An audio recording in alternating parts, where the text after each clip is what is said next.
Hey, it's Andrew Downs. I'm proud to support Three Beards Media, and I would love to work with you. If you need merchandise for your company, organization, band, softball team, whatever, I can help. From name brand apparel to promotional items, large orders or small, online stores, and more, I can help your brand stand out. AKC Marketing is local, based in Johnston, and we are an employee-owned business, so our costs are low and our turnaround times are fast. But most importantly, we give you personal service to make sure you get exactly what you're looking for. Email me at andrew@akcmarketing.com or find me on social media and let's make some cool stuff together. Now sit back and enjoy this Three Beards Media podcast. This Three Beards Media podcast may contain mature themes, and if you're not down with that, we got 3 words for you. Like the podcast. Nailed it! Would you like to sample some of my nuts?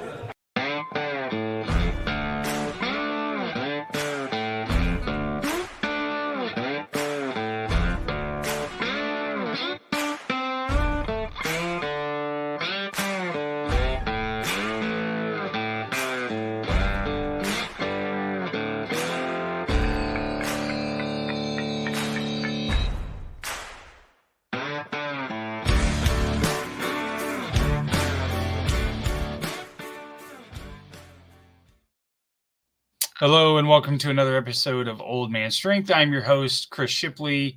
My co-host Aaron is out tonight. He's got parental duties. He's watching his daughter's final volleyball game. So I brought in yet again Drew Shipley, not related. We are not related, as the famous line from Forrest Gump goes.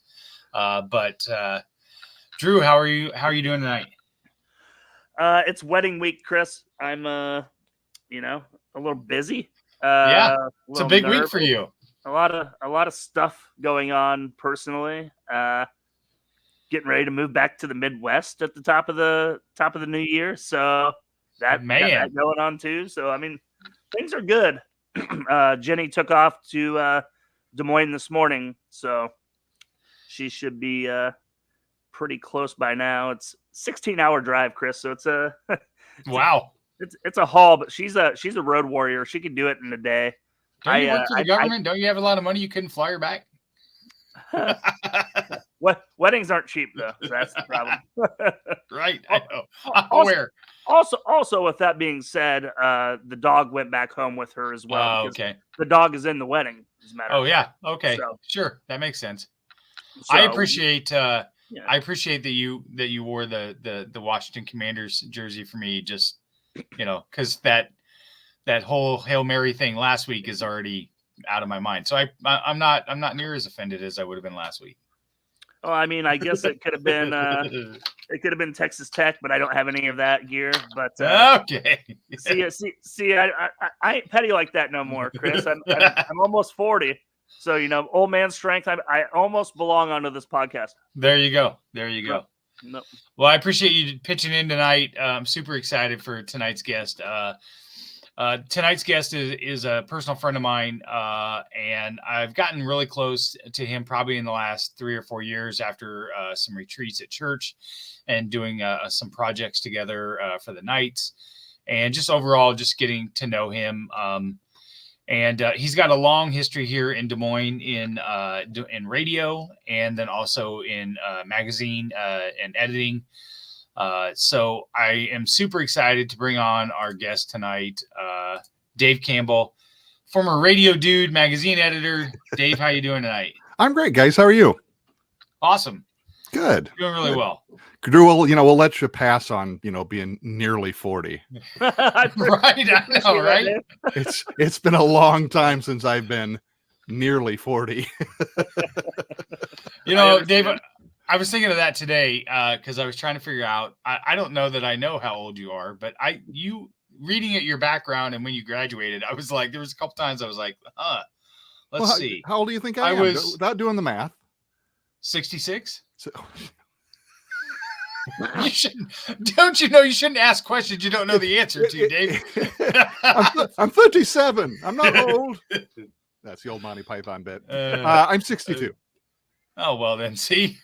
You were retired. I was in my head. It was 65. That's when people retired. That's where I was going with it. I was blessed to be able to retire early. Well, there you go. Well, we'll get to that here in a little bit. Yeah. So, I gave you a brief little introduction, but I think what we always like to do here is kind of start from the beginning and go from there. So what I would love to do is love to hear a little bit about your younger years. Like when you were a kid, were there any hobbies or activities that kind of shaped you when you were a kid that stick with you today? Yeah. It's funny how you draw different things from your parents and you don't even really realize it until later in life. It was pretty obvious. My dad was an avid DIYer. He loved from the time I can distinctly remember being a child, probably 5 years old. I had an older brother who was 22 months older than me. People called us identical twins born 22 months apart, but it didn't really work that way. But I can distinctly remember being woken out of bed by my brother Steve one Saturday morning saying, "We're getting a bar." And I had no idea what a bar was even at that age. And it's because my dad was going to build a big addition onto the back of the house. And part of it was going to be what we would call a peninsula now, but at the time it was called a bar, kind of a breakfast bar kind of thing. So, but Dad did all that stuff himself. And he was an accountant by trade, but he always called himself a frustrated carpenter. And I just kind of always grew up around that stuff. And so that was just as natural to me as breathing, just doing stuff. And the other thing that, so my hobby has always been working on the house. It always baffles me when people don't, I understand it. It doesn't baffle me, but the number of people I know that have no clue how to work on their house at all. And I'm just kind of, it's just so out of my sphere of experience. It's hard for me to understand that, but again, I'm an old guy, so that's kind of what comes from being an old guy. Sure.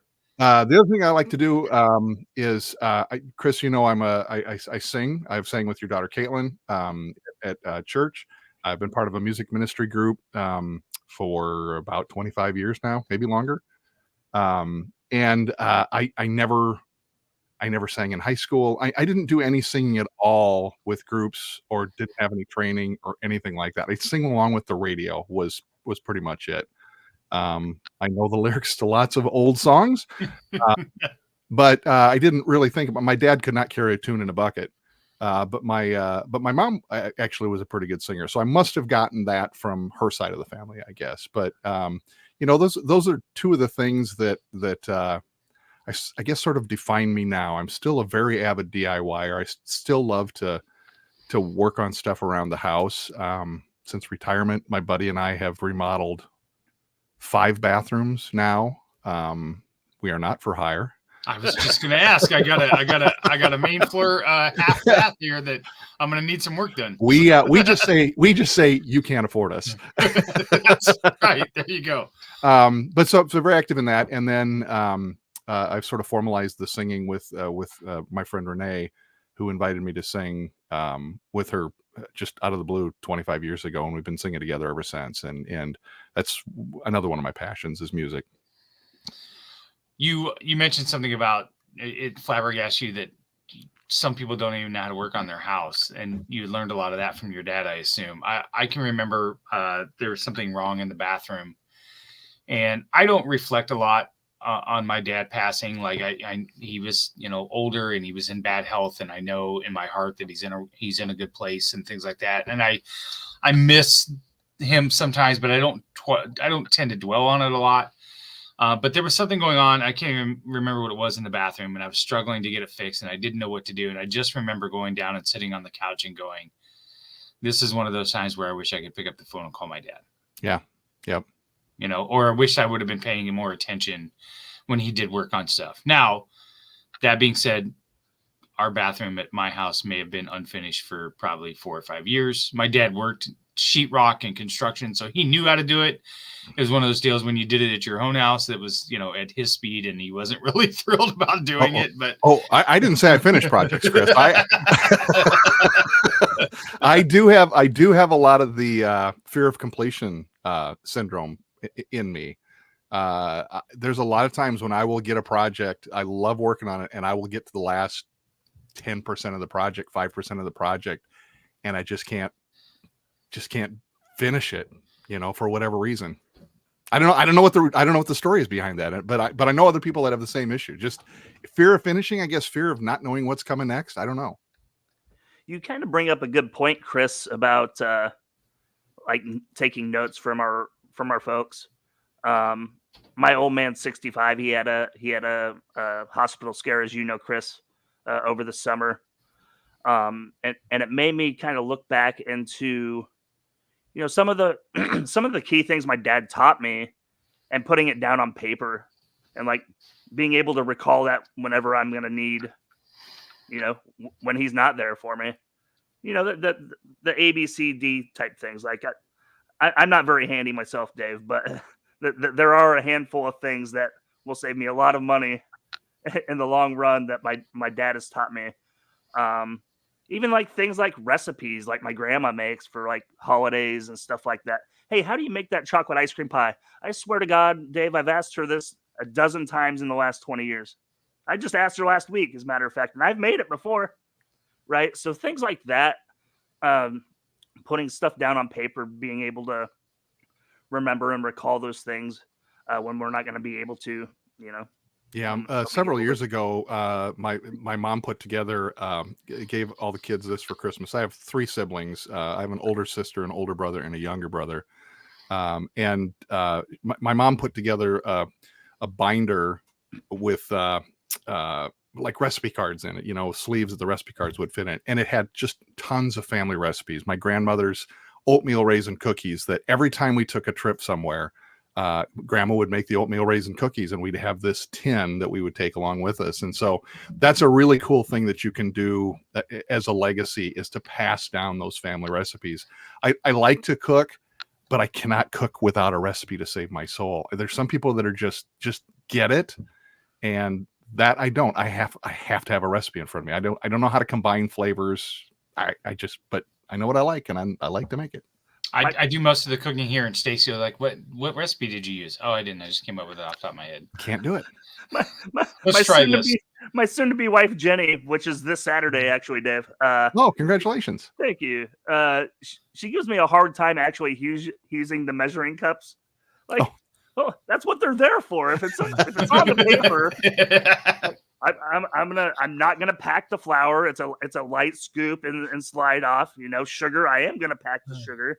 Yeah, see, you got all the techniques. You went to home ec at one time. I did. But no, she gives me a hard time about the measuring stuff. That's kind of funny that you say that. Yeah. My wife and I made a deal when we got married. She didn't like to cook, and I didn't like to clean. So I do the cooking, she does the cleaning. Everybody's happy. It works out great. Stacy's rule is if it has more than 5 ingredients, I'm cooking it. That's her rule. Seems fair. So, which somehow defaults to me all the time anyways, but that's okay. That's okay. So it's funny. So you grew up in Central Iowa. Where'd you grow up at? Actually, I grew up in Waterloo, Iowa. I went to Columbus High School up there, Catholic high school. I'm a cradle Catholic. I was born baptized in the Catholic Church, went to grade school from first grade all the way through senior year of high school. Northern Iowa was the local college, and I didn't really. I'm not a real driven guy. I didn't seek out really a lot of what you're shocked. Yeah, that shocks me a little bit. And I don't mean that in a bad way. No, I kind of take life as it comes, and that some of the stories that we may get into later might allude to that. But I was just going to go to UNI because it was easy, because it was nearby. And so I grew up in Waterloo, and went to school at UNI in Cedar Falls, and then after I graduated from college, I worked in radio for a couple of years at the 5,000 watt blowtorch KWLO AM 1330 in Waterloo, and got married, moved to Des Moines in August of 1987. So this is fascinating to me, and this is one thing I need to learn to get to a question way faster than I do, but I have to get to a roundabout way of how I'm going to ask this question. Work your way into it. It's all right. Work my way into it. I got a little Revelton here in front of me. I'm good to go. Take your time. So I always go back when I hear your voice. It's like, okay, I can get why he was in radio, but it's that whole chicken before the egg. You've had that voice for so long, but you just happen to get into radio. It's kind of like the whole. If you look back when Robin Williams made the movie Aladdin, and you always think to yourself, did they write the script and they wrote, or did they just let him ad lib and then they drew the cartoon around him ad libbing it, right? So yeah, you obviously have a voice that is amazing for radio and for voiceovers, but I mean, did you develop that over time, or it's a silly question of, have you always had this voice? I'm trying to get there, Dave. I'm really bad at asking questions. No, you should get into podcasting then, because that's a really, really good way. This might be the reason why we're struggling over here. Honestly, Chris, I don't think I have that great of a radio voice. I don't have the traditional radio voice. But when I was in high school, this will come as a tremendous surprise to you, I'm sure, is that I was kind of a class clown. Yeah, that's shocking. I mean, my brother and I, we shared a bedroom. We had every Monty Python album, every Bill Cosby album, Richard Pryor, all of the. I mean, that's what I cut my teeth on. So, and I kind of just learned quick responses, and I think what made me more successful in radio was not my voice so much, but my ability to think quickly, not always appropriately, but to think quickly. So, but the way I ended up in radio was I was always very good at math. I skipped a grade when I was very young. When I was a senior, and this is going to come as a shock too, but I wasn't in the athletic clique in high school. I wasn't one of the cool guys. I was a band and drama jock. And that doesn't necessarily play into it, although, kind of the performance is all kind of where this is sort of ties all this together, is sort of the performance. And you'll find that a lot of performers actually are introverts. And I would say that probably applies to me as well. My sons, they call it an extroverted introvert, which is probably the way I would be described today if we were putting labels on things like we do now. But I used to do this Ronnie radio voice, and, I could always kind of cut up the cool clique of girls in school. One of them had her locker next to me. Lori's locker was next to me, and she was in the cool clique, and we always got along real well. And they were, we had a fundraiser at the Catholic school every year, and it was a popcorn sale. And I used to do this Ronnie radio voice. And one year they asked me to introduce the cheerleaders at a pep rally. It was like, ladies and gentlemen, please welcome, the Columbus High School Sailor cheerleaders. It's just this boss jock pukey voice that I just put on for that. And when we did this fundraiser my senior year, Lori said, "Hey, do you want to come out? We're going to go record some public service announcements at some of the local radio stations. Do you want to do it during the school day? Come out, hang out with us, and we'll go and record these PSAs." And I'm like, you can do your Ronnie radio voice. And I'm like, I'm not going to do that. But I thought, what a great way to hang out with the cool clique of girls as a senior, right? And get out of school for half a day. And so the first place we went was 850 KLEU at 3232 Osage Road in Waterloo. And it was my favorite radio station. I loved listening to it growing up. Top 40 radio station. Had some great air personalities I just loved, largely based on the WLS radio personalities of Chicago back in the day. Anyway, they sat me down behind the microphone with the script and put the headphones on me. And I read the script. And it changed my life. It really changed my life. That afternoon, I went home and this is what I want to do. I was going to go into math or something. I was going to go something math related because I was smart at math. Not so smart at math now. That's what a lot of years of radio will do to you.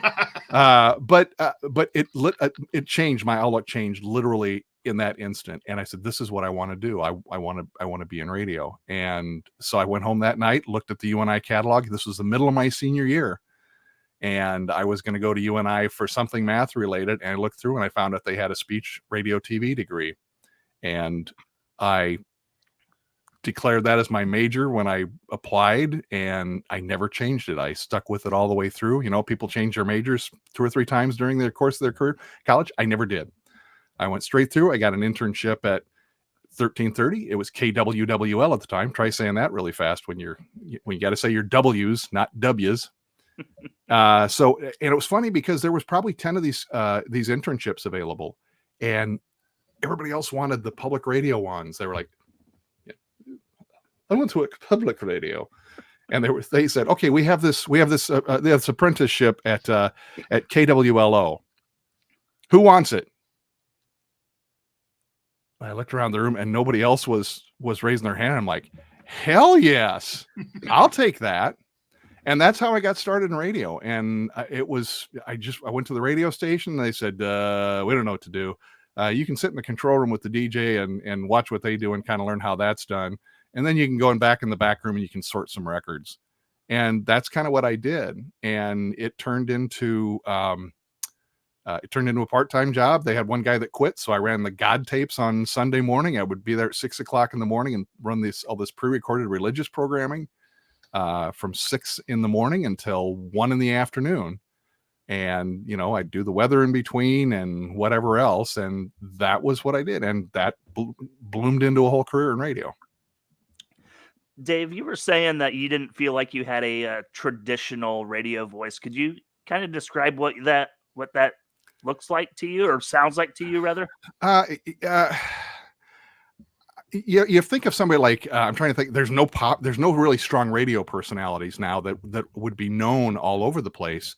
But you think of somebody like Gary Owens. Gary Owens was that's you guys are too young for Gary Owens.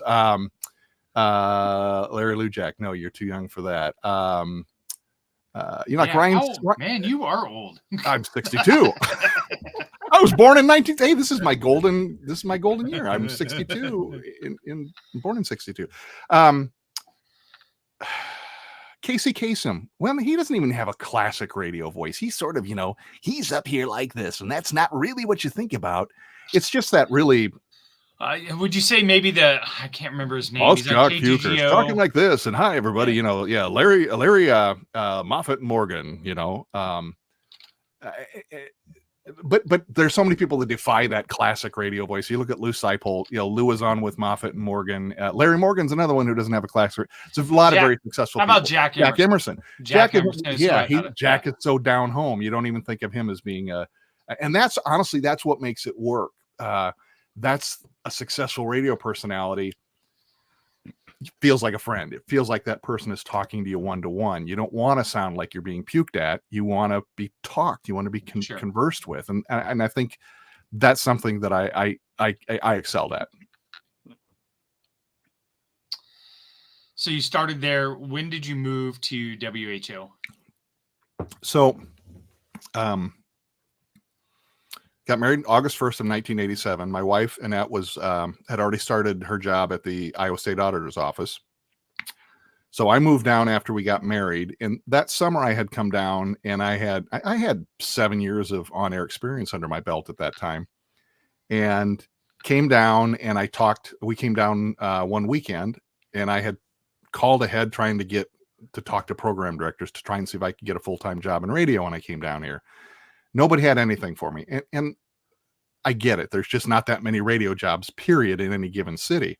You got 10 radio stations and 5 air personalities on it. That's 50 people in the whole city working in radio. And so, people were like, oh, you'd be great. I can have you work from 2 to 4 a.m. on Sunday mornings. I'm like, if I had to take it, I would take it. But I went to WHO and I talked to the general manager, a guy named Steve Shannon. And Steve was there working on a weekend. This was the general manager of the station. He was there on the weekend and he agreed to meet with me. The station was, all closed up, and he came down and got me at the door and came up and talked to me. And he said, we don't have any air positions for it. We're a news talk station and we don't, and I'm not a news talk guy. He said, we don't really have any on-air positions for you. He said, but our problem right now is that we have all these pre-recorded shows on weekends that we run, and that requires a technician, a board operator, to run those programs and plug the commercials in. And we don't have anybody that can do that very well. So what we'd like to do is we'd like to hire you to work 10 hours on Saturday and 10 hours on Sunday every weekend. You get 20 hours a week on 2 days, and then we'll get you enough hours during the week doing other stuff to get you up to 32 hours a week. You'll be full-time. You'll be able to get benefits. I'm like, well, that's way better than 2 to 4 in the morning on the oldie station. So I took it, and it was a crap job. I took it knowing it was a crap job. That's one of the most boring jobs you can have in radio is just plugging commercials into network programs. And I just made myself known, and I try to tell this to people that don't want to take a job that they think is below their station. Take a job. If you need a job, take a job that's less what you need. You at least get your foot in the door and get a chance to prove yourself. So the story at the time was Steve Shannon really wanted the guy who was doing mornings, Van Harden, to be the program director and do mornings. But Van said, no, that should be 2 full-time jobs. That's 2 full-time positions that you're only giving half attention to either one if you have that a combined position. And Shannon kept bugging him over and over and again for months, asking him, I really want you to be the program director. And finally, he said, Van, what's it going to take for you to take this job? And he said, well, I would take it if I could get some help. And Shannon said, fine, who do you want? And Van said, Dave seems kind of sharp. And I'd been there for like 2 months. Wow. doing crap work. Necessary work, but crap work. And so within 2 months of moving to Des Moines, I had gone from being a board operator, which I never worked any of those 20-hour weekends because I had to kind of learn the board and that kind of thing. And so it just happened so fast that they said I was basically the assistant to the program director 2 months after starting there. And it was awesome. It was awesome. I did get a chance to be on the air. I did afternoons for a year when they let the afternoon guy go. I wasn't great at it because it was still a news talk station basically, but they did play a little bit of music. I'm not a talk show host. I'm kind of a live and let live guy, and that doesn't fly very well in news talk. So they brought somebody else in, and that was fine. And then I started the Tradio show on Saturday mornings. They wanted me to do this show that was modeled after a show in KCMO in Missouri. And it's Facebook Marketplace on the air. I remember that show. I can remember listening to that show at night, and my dad was obsessed with it. He loved that show. Really? Yes. Well, that's awesome. Yes. That's awesome. My dad was a horse trader anyways, right? Like he would love to buy and sell stuff and things like that. So he would love that show. Yeah, we had regular callers on it all the time. And one of the things was that Steve was a brilliant radio mind, Steve Shannon. And he said, it's not about the callers. It's about the listeners. So have fun, because there's only 25 people that are going to get on an hour to talk about they have to buy, sell, or trade. You're not serving those 25. You're serving the thousands that are listening. And so I would just constantly give people crap. And again, that's sort of that having to think on your feet kind of thing that I learned, when I was in high school and stuff like that. And the ability to do that, had a guy call one day and his name was Woody. And I said, your name is Woody? And he goes, yeah. And I said, hey, I got a Woody on the air. And my wife, I get home from work that day, and my wife said, I can't believe you said that. You said you got a Woody on the air? I said, but it was true. Oh. Double entendre. But that was the thing. It was to make it fun for the listener. And if the guy sold his thing, fine. If he didn't, that really wasn't my job. It was up to him to sell. Yeah, you weren't getting any commission on that. What do you care? No, not at all. Not at all. No. Sometimes I had a bunch of sound effects, and if somebody'd say they had, a lawnmower for it, I'd say, hey, can you reach over there and start it? And then I'd play a sound of effect of the thing coughing and sputter, and then, it was silly stuff. But that's what I'm good at, is shallow, silly stuff. I have an interesting question to follow up on that specific show. So, was there ever a pitch that you had from a caller, but I think I want to buy this item? Have you ever bought anything from your own show? I think I did. It's been a long time, Drew. But I think I did. I was lucky enough sometimes because the show went to 2 hours at one point. And by the time I would call somebody, if something happened early in the show, it would a lot of times be gone. But that brings up another interesting story too, because we were living in an apartment in Urbandale when I first started doing that show, and my phone would ring at like 2:00 on Saturday afternoon. I'd pick it up, say, "Yeah, hello, yeah, is this Dave? Yeah, you got the number of that guy that had those tires for sale?" And I'm like, "What?" I learned really quick that you can look people up. Yes. But people would call me at home because I was listed in the phone book. I was just going to say, I would venture to guess people like maybe Caitlin's age are probably wondering how they would get your number. Yeah. There was a book at one point that they published everybody's phone numbers in.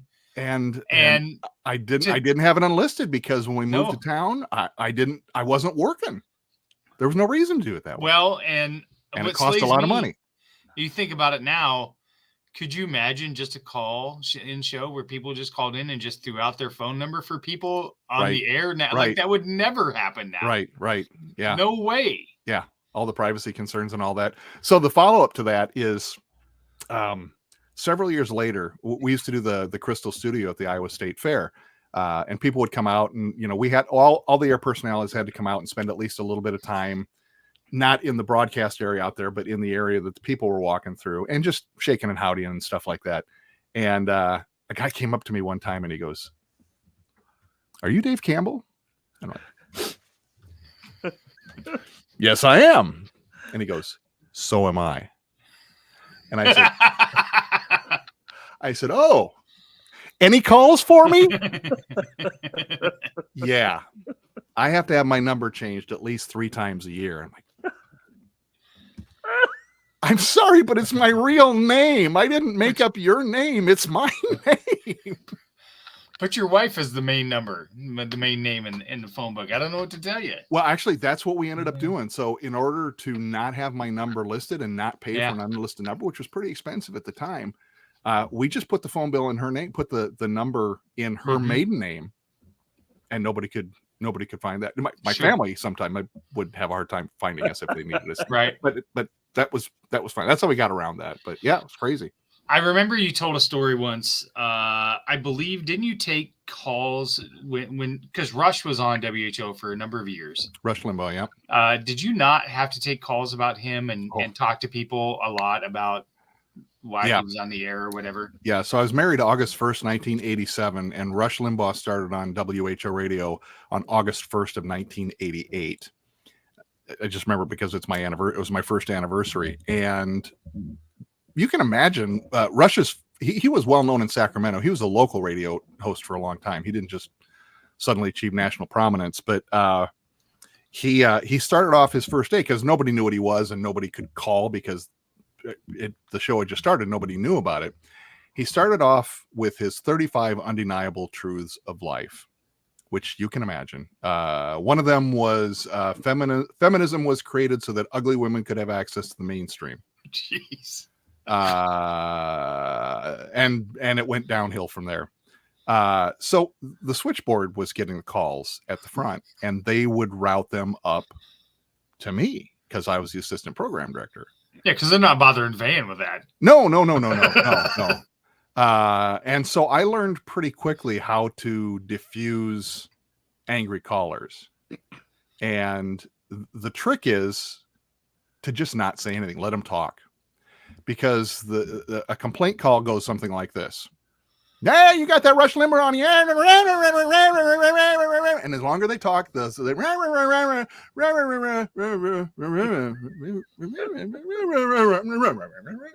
pretty soon they're apologizing for calling. And if you just let them talk and let them run their course, you'll be fine. And anybody is, and then then Rush would add an hour to the show, and WHO radio would add another show. And then people would call and say, "Now I have to listen to them for 2 hours." Like, no, you don't have to listen to them at all. Right. That's why they put dials on radios. You can listen to whatever you like.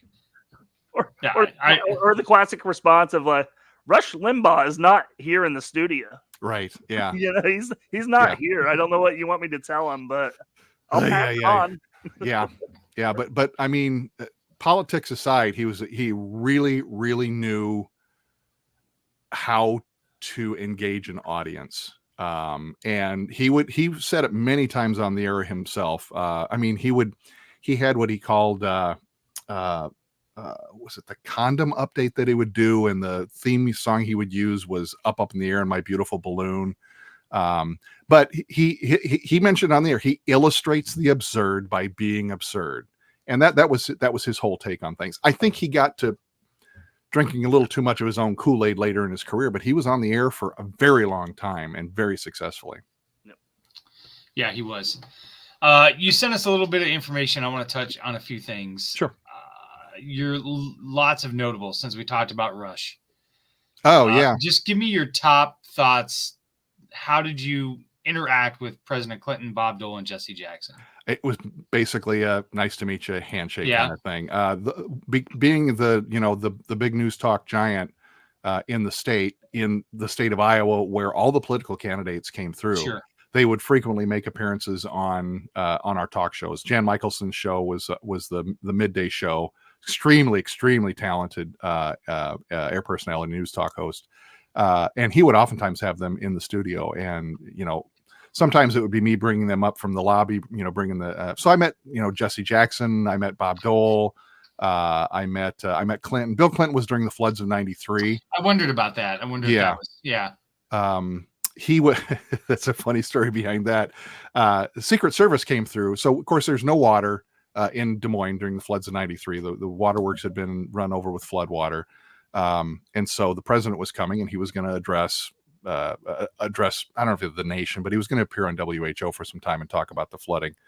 And so the Secret Service has to come through, and they have to, make sure there was windows at both ends of the hallway, which could be, a sniper could see through. So they had made us put paper over the windows. So they had to kind of basically screen everything. And Van is walking around with the Secret Service, Van Harden, taking them around, showing them things. And they get to the restrooms, and the Secret Service guy goes, and so if the president needs to use the restroom, this is the one he'll use, right? And Van's like, there's no water here. There's no place for the president to use the restroom. If the president needs to use the restroom, that's why he's coming. We don't have water. So, but I just got, again, it was, most of that stuff was just an in passing, shaking the hand and saying nice to meet you kind of thing. One more WHO story I want to ask you about, and then we're going to take a break. But okay. You were on the air during the 232 crash in Sioux City. Yeah, I've been on the air for a lot of disasters. When I was in Waterloo, I was on the air when the Space Shuttle Challenger. Really? Yeah. And again, this is me, an inch deep and a mile wide. It was like all the alarm bells are going off, and they're saying the Space Shuttle blew up. I'm like, okay. I just didn't recognize the gravity of the situation at the time. But as far as Flight 232, I just come on the air at 4:00, and we had the news block at the beginning. It was like 5 minutes of national news and 2 minutes of local news and weather.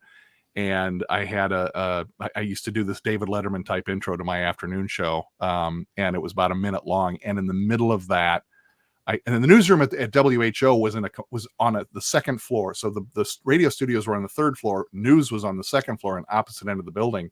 So the only way that we could communicate with them was they had a camera in the newsroom, and we had a video monitor so we could see.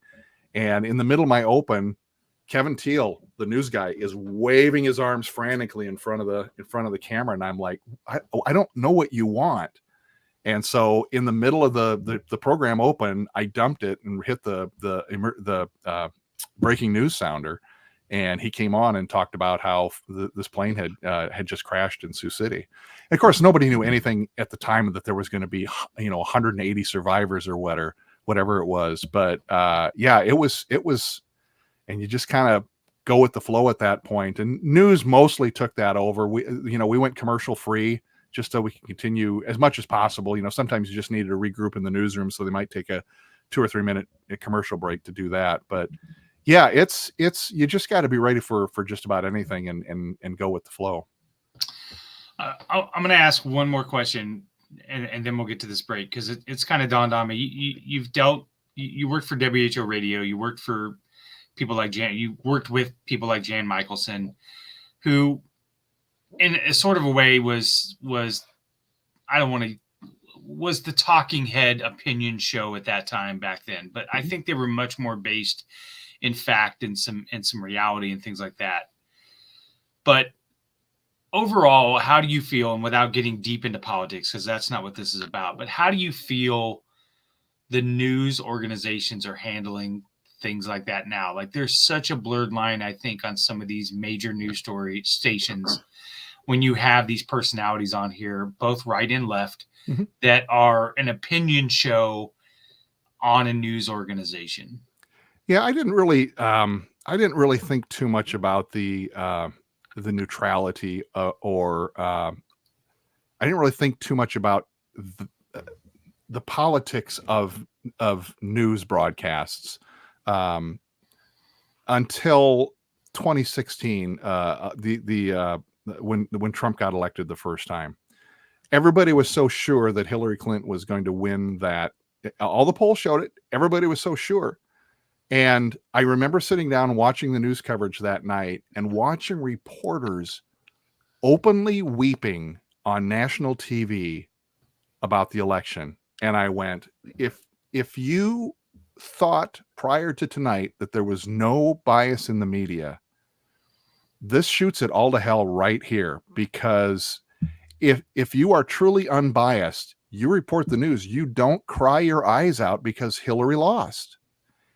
That was a real eye-opener for me. I didn't pay that much attention to bias in the news at that point. And now I think everybody's more tuned into it now. Sure. You know, Fox News, in court, they stated, we're not a news organization. We're an entertainment organization.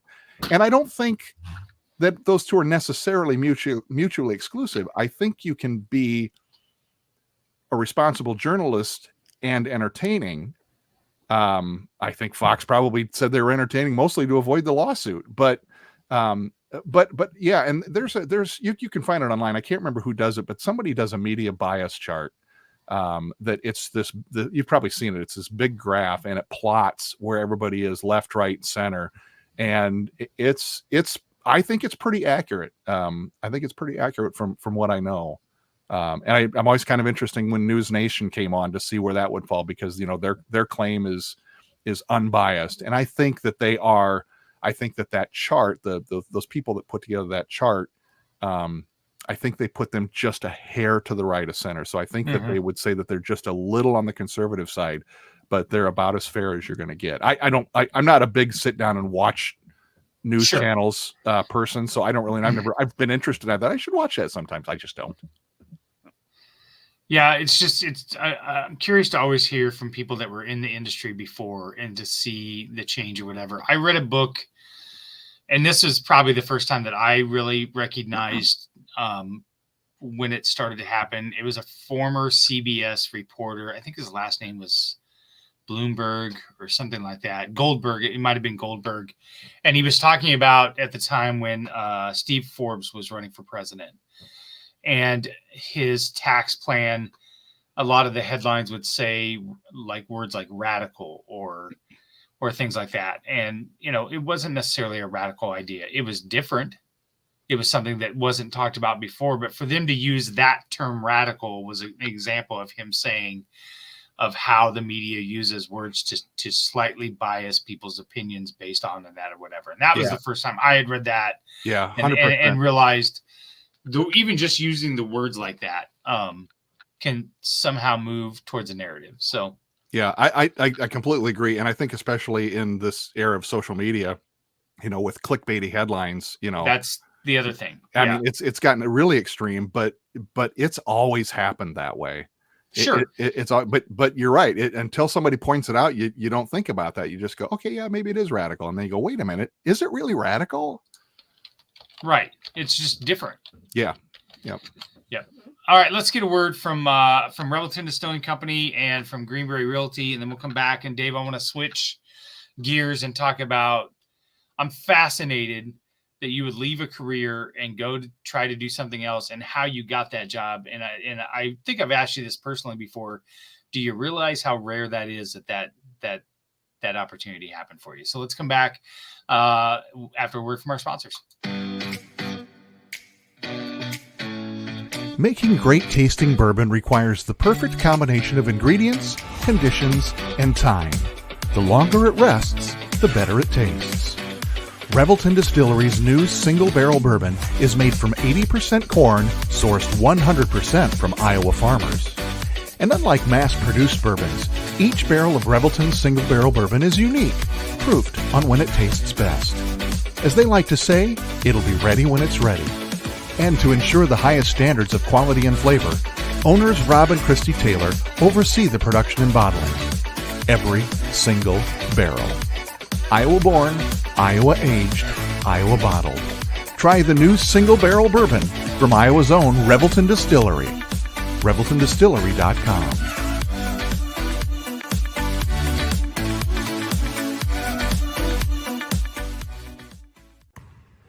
When energy meets precision, anything is possible.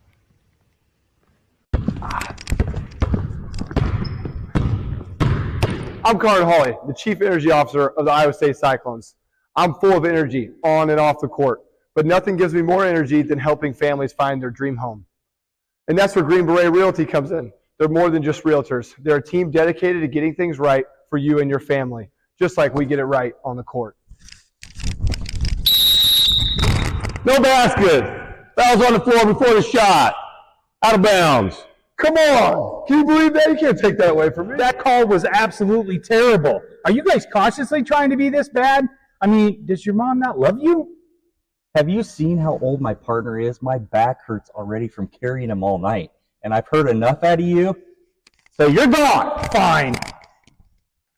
Jim, are you blind? Basket's good. We've got a three-pointer. Sometimes it takes a team to get the call right. And when you're buying a home, you want a team that makes all the right calls. That is Green Beret Realty. And here's the best part. When you buy or sell a home through Dan at Green Beret Realty and mention this ad, he'll make a donation to the We Will Collective, helping student athletes like me thrive on and off the court.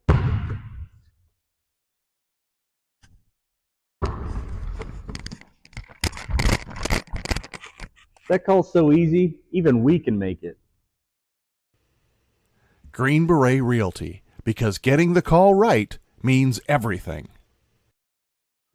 And we're back. And I've just now realized that I've uploaded the wrong video. It doesn't have music to it. So I got to go back and change that. I haven't seen that ad yet, Chris.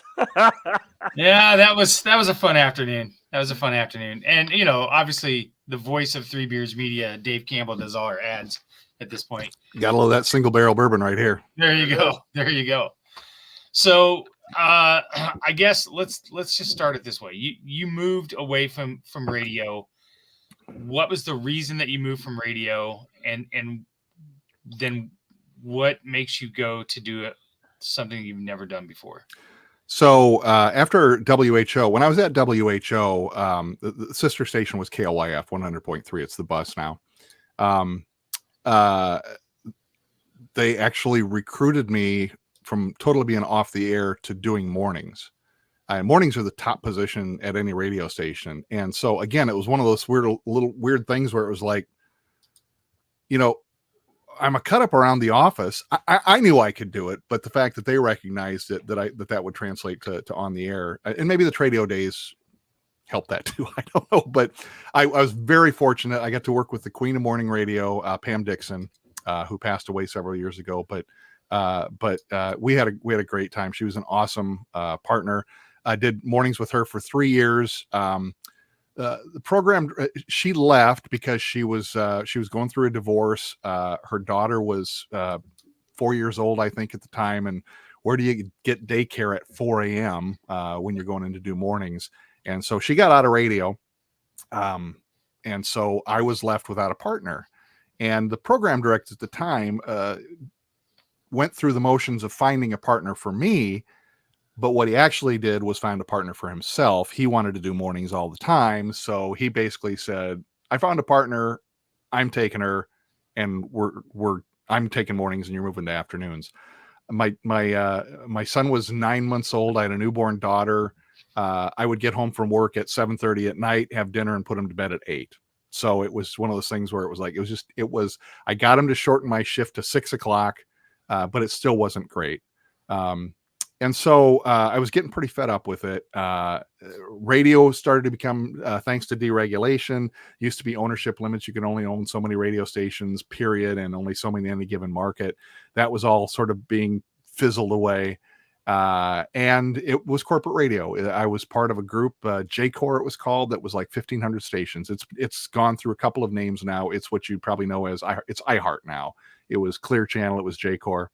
But it's getting very corporate. It was getting to the point where there wasn't any local control anymore. If I wanted, I would sometimes come in and play a different version of a song. I might play a live version of Hotel California instead of the studio version of it. And corporate radio didn't like that. So you couldn't just play things. You had to play out of the corporate library. So radio is getting too corporate. I didn't feel like I could trust the program director to go to bat for me with management anymore when I wanted to. And so I was just getting very frustrated. I didn't necessarily agree with the way things were going. And so I had been a long time. My dad was a Wood Magazine subscriber, from a charter subscriber since 1984. So he had the very first issue. And I had a friend that worked at Meredith that they would get free magazines, and she would always bring her Wood magazines to me. And I eventually ended up with a subscription to Wood. Well, I had a particularly crappy day at the radio station one day, and I had come home and was flipping through my Wood magazine, and there on the third page, there was a thing that said, we're looking for a general interest editor. If you have a knowledge of woodworking techniques and skills, 5 years experience at a major magazine, and a degree in English or journalism, we're looking for you. I had none of that except the interest in woodworking. And I didn't even know, honestly, what an editor did. And so I was talking to a buddy of mine who worked at the radio station. He said, the guy that does my body work, he tests tools for Wood Magazine. Maybe he can help you. He gave me this guy's name. So I called Bob. That was the guy's name. And I called him and I said, hey, Bob, I said, my name's Dave Campbell. I got your name from Craig. He said, you test tools for Wood Magazine. I understand they're looking for somebody. What can you tell me about it? I talked to Bob for 45 minutes, an hour, something like that. Great guy.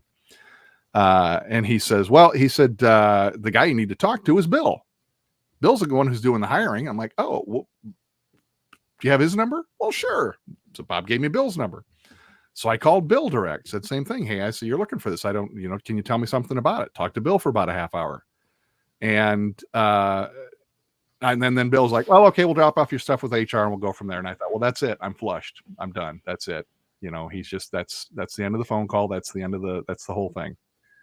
And so that night I quick threw together a resume. I didn't have any writing samples because I wasn't a writer. I don't remember what I put together. I put together a resume. I don't know what I put together for samples, but I walked it over to HR because Meredith was basically right across the street from where I was, from the radio station. So I walked over there, and HR was right inside the door, and I walked in and I said, I'm dropping this off for the Wood Magazine job. She goes, what's your name? I said, Dave Campbell. And she goes, oh, we've been watching for that. I'm like, okay. And so I sort of did an end round unintentionally. I mean, I hadn't interviewed for a job in a formal way since college because I just fell into these things. And so I didn't really realize that I was short circuiting the process, but it did end up back at HR. And I don't think I would have gotten through the HR smell test at first blush. I didn't have any of the qualifications. But because I accidentally sort of got in through the back door, they interviewed me and decided to hire me.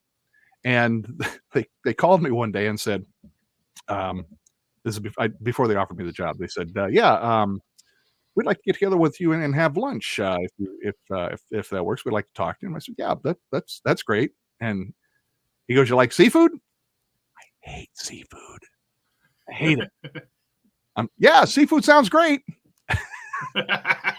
We'll pick you up. We'll go over to the waterfront seafood market. We'll have lunch. I'm like, okay, sounds great. Hang up the phone. Call Waterfront Seafood Market. Do you have anything besides seafood on your menu? Oh yeah, we got chicken. We got other stuff too. So okay, I'm good. Get to Waterfront, and we have to wait like 10 minutes for a table. And these guys are talking. They're both active outdoorsmen, and they've gone halibut fishing and salmon fishing and all this kind of thing. And one of the guys goes, halibut, yeah, that's even people who don't like fish like halibut. And like filing that away. Had a halibut sandwich on the menu, so I had halibut. I was good, and I got the gig. So they basically what they said is they actually did have me write a freelance article as a test to see whether or not I could outline an article and put two thoughts together. So I did have a test. I wasn't completely untested. So they offered me the job, and I agreed to take it. And I gave them a start date. It was going to be middle of January of 1998. And on a Friday afternoon, I think it was, the boss, who was doing mornings at the time, we talked earlier, remember that we're come full circle, talk about never having a last day on the air. Yeah. When I turned in my resignation at 1:45 before my 2:00 air shift. And at that point, he should have said, you're done. You don't get to go on the air. He didn't. And I knew he wouldn't. So basically at 4:30, I said, there are things happening when you work someplace and there are things happening that you don't agree with. You have two choices. You can live with it or you can move on. I'm choosing to move on. And so I'm going to be leaving. And that was pretty much the end of it. And that was kind of where it ended up. And I came back to work on the following Monday, and they wanted to talk to me in the general manager's office. What exactly are these things that are happening? And I'd already been through these things with the manager over and over again about what was going on, and so he knew. But I was done at that point. So I called the new boss and said, I can start tomorrow if you want. He goes, well, we're really not ready for you yet. So how about the day after? So that's how I ended up.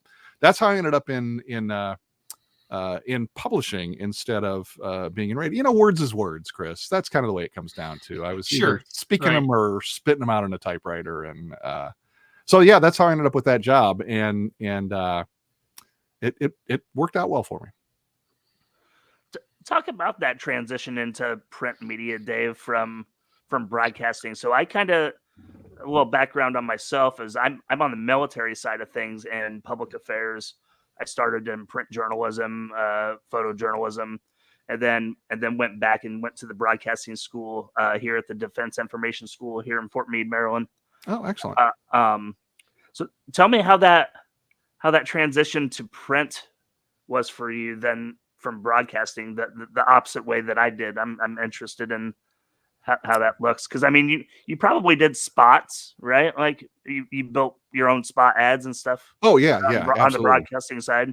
There's a lot of AP style, things that you got to go through on the print side. I'm curious how that went for you. Yeah, actually, it was one of those things where I'd kind of forgotten that I really hated writing papers in high school and college, and I was like, wait, this is my job now. And they did send me, one of the reasons they did send me, they said, we're going to pay for your classes to go back and take some English classes because we want to make sure you don't have the English background that we would want to have for grammar and all that.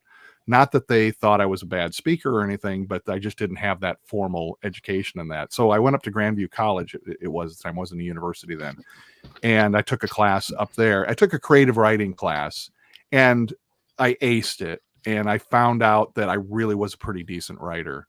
As far as style and things like that, that was a real learning curve, because especially it's a woodworking magazine, and there's a lot of jargon, as there is in any kind of hobby magazine. So you kind of had to learn, we had certain words that we would use for certain tools or accessories.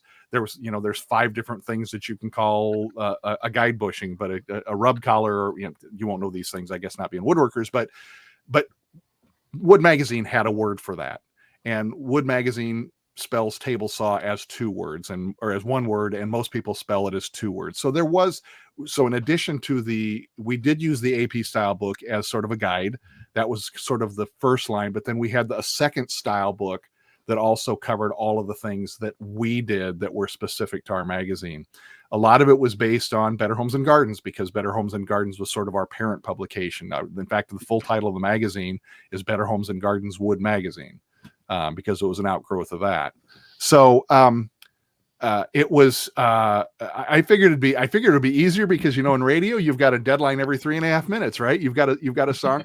I struggled with deadlines a lot. I struggled with deadlines, and I still do, even when I became editor-in-chief later on. And sadly, some stories that are routing through the editing process sometimes would sit on my desk for a long time, because I had to sort of work up the moxie to sit down and go through it, because it was not my favorite part of the job. Sure. We've had this conversation. Do you understand how rare that opportunity is to be able to change careers? Yeah. So when you first told me this story was shortly after I lost my job in 2022, and I was currently looking for a job, and I was currently looking for something different that I wanted to do. I wanted to do something different.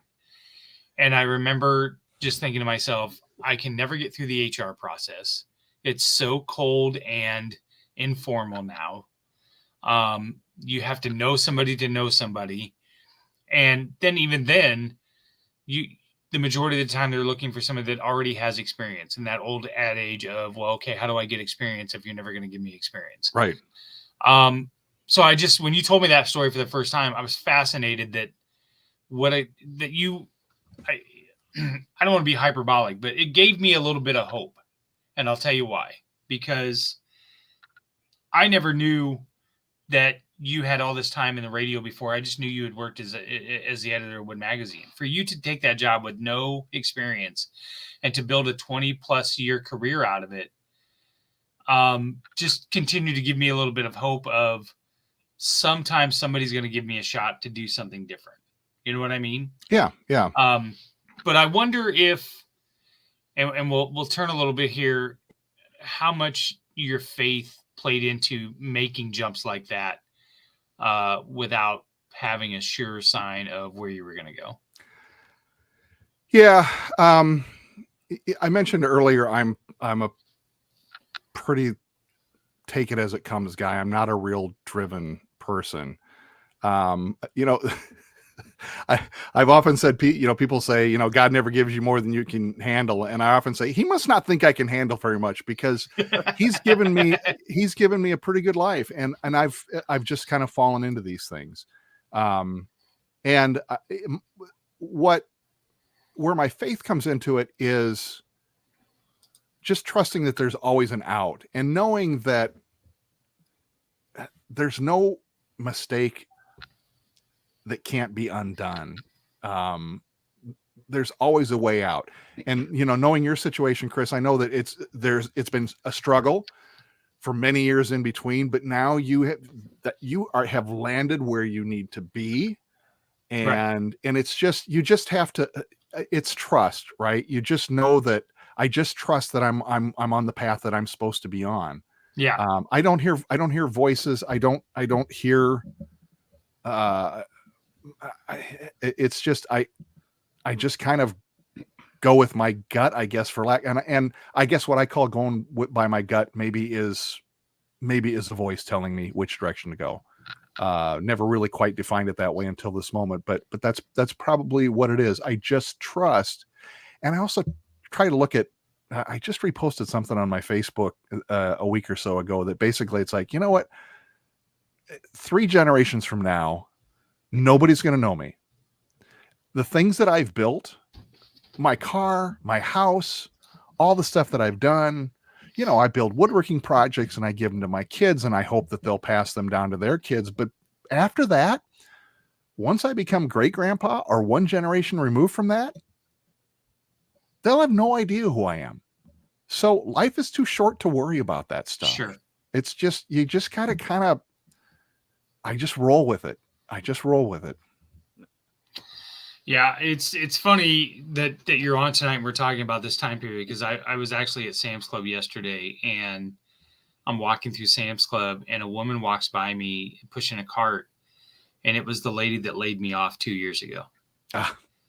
And I said hello, and she turned around and she had a little bit of a, I wouldn't say shock, but she was obviously not prepared to see me. And I just shook her hand and I said, I hope you're doing well. And I walked away, and Stacy said to me, she goes, that's kind of a blessing because you're in so much better place than you were, you know what I mean? Like, imagine where your life would be if she wouldn't have let you go from that job. Yeah. There's a thing that I used to keep on my desk. There were times at the magazine when I was very frustrated. There was time, it happens at work, right? If your boss micromanages you or doesn't manage you enough or whatever. But I found this phrase and I kept it posted by my desk, and it's rather lengthy, but the part that I always remember is that absolutely nothing happens in God's world by mistake. And that's a comfort for me, because it's like, regardless of where I am, good or bad or indifferent, I just trust that that's where I'm supposed to be. Yeah, absolutely.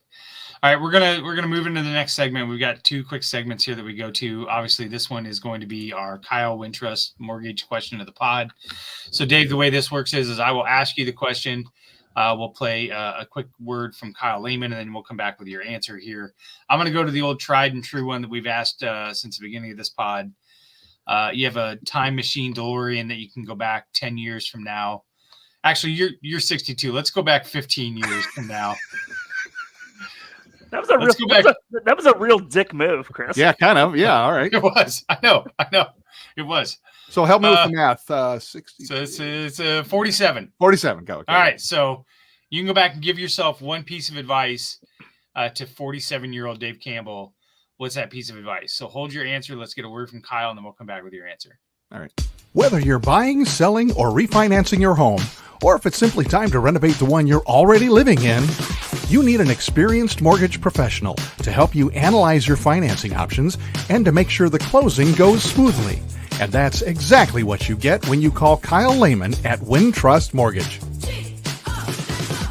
Kyle's experience and expertise, coupled with Wintrust's rates and programs, ensures you'll get the mortgage that's right for you.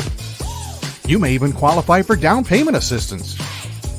Before you reach out to a realtor, call Kyle and get pre-qualified, empowering you to start shopping for the home of your dreams.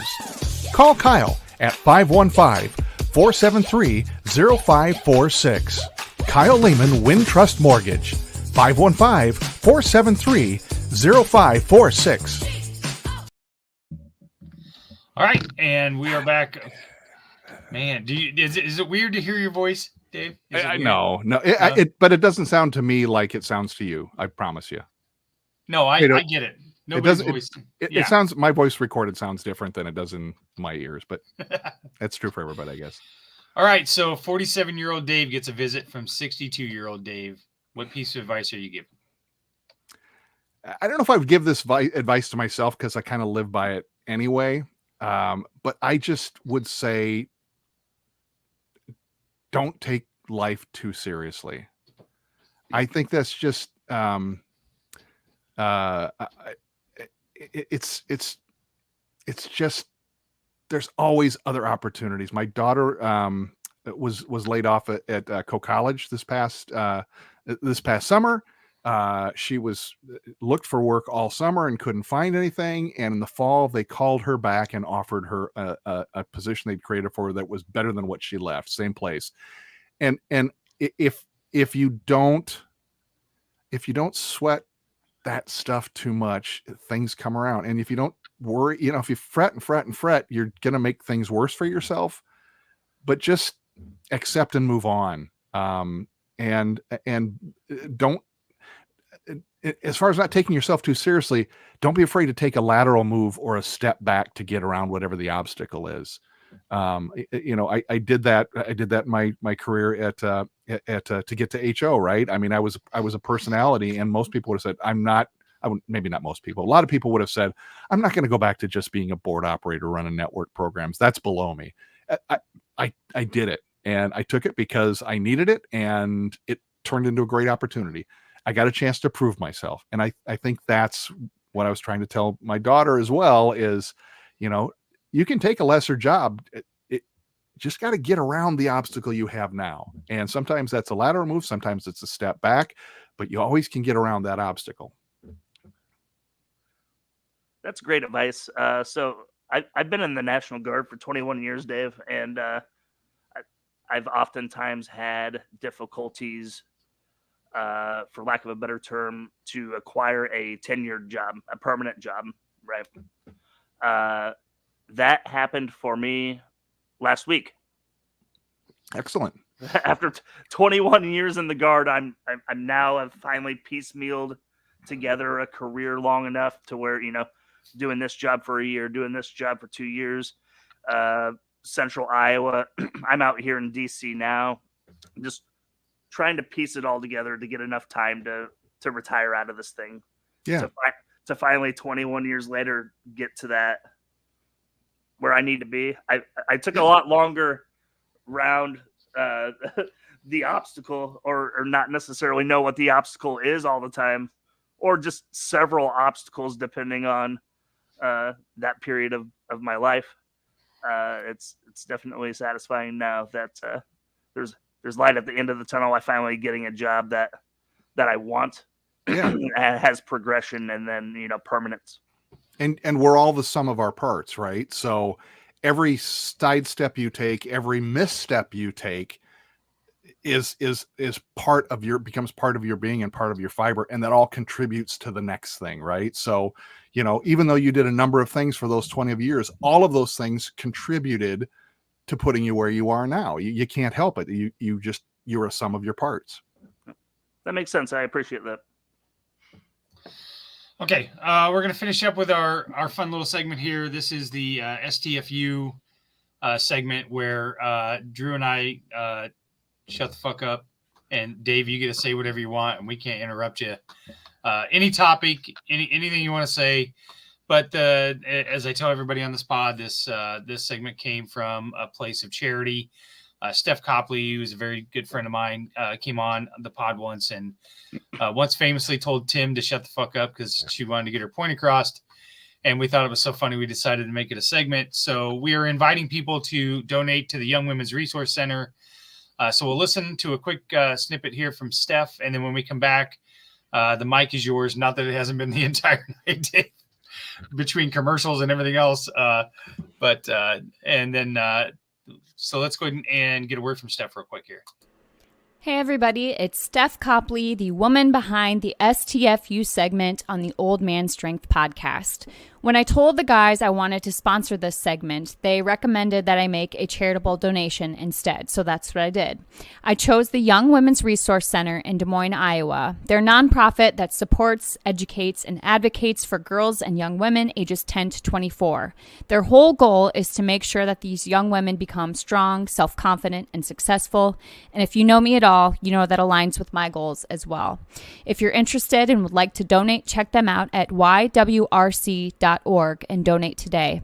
And remember, don't forget to STFU and listen every once in a while. Thanks. All right, Dave, floor is yours.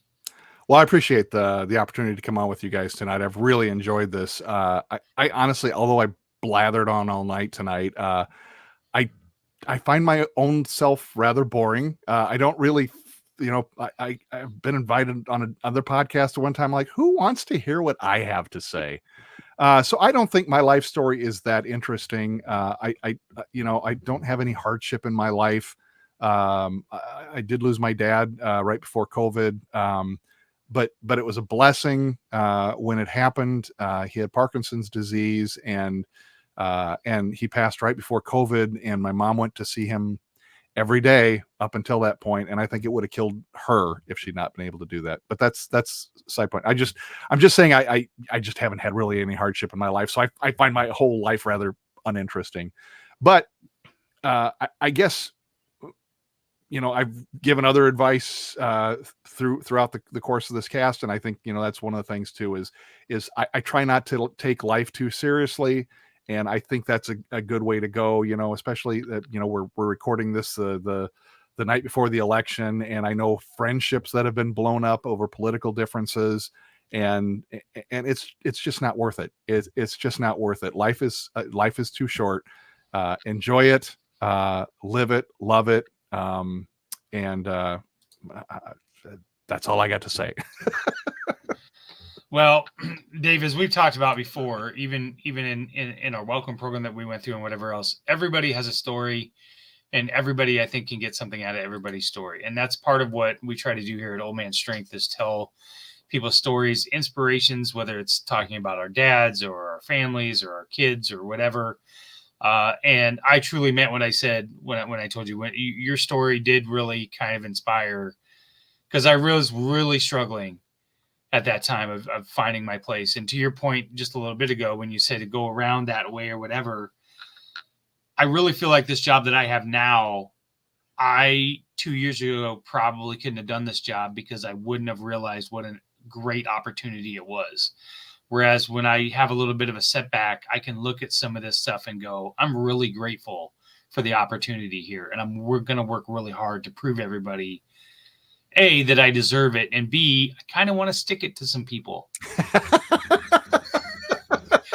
You know what I mean? Like, nothing wrong with a little vengeance motivation. That's right. Vengeance motivation gets you a long way around here. You got that same attitude. It must be a Shipley thing. It must be. It's comes with the name. Thing. That's right. All right, everybody. We appreciate everybody listening to another episode of Old Man Strength. Be sure to check out the rest of our podcasts on the Three Beards Media Network. We have Side of the Storm happening on Wednesday night. Point guard from Iowa State women's basketball, Emily Ryan, is a special guest. And then Drew is in town. So Drew and Andrew is going to be at the front row, broadcasting live Thursday night. Believe it or not, Dave, my wife's going to the the Altar and Rosary Society. No, you had it right the first time, Chris. And so I have a free night that I'm going to go run a pod, a Hawkeye pod. I'm going to wear my cyclone gear in there. We'll see if I don't get you got to do what you got to do. If I don't get beat up in there. And we may or may not have a special guest. Drew's going to finalize tomorrow. So, but with that, we appreciate everybody hopping on and taking a listen, and we are out of here. Appreciate you guys.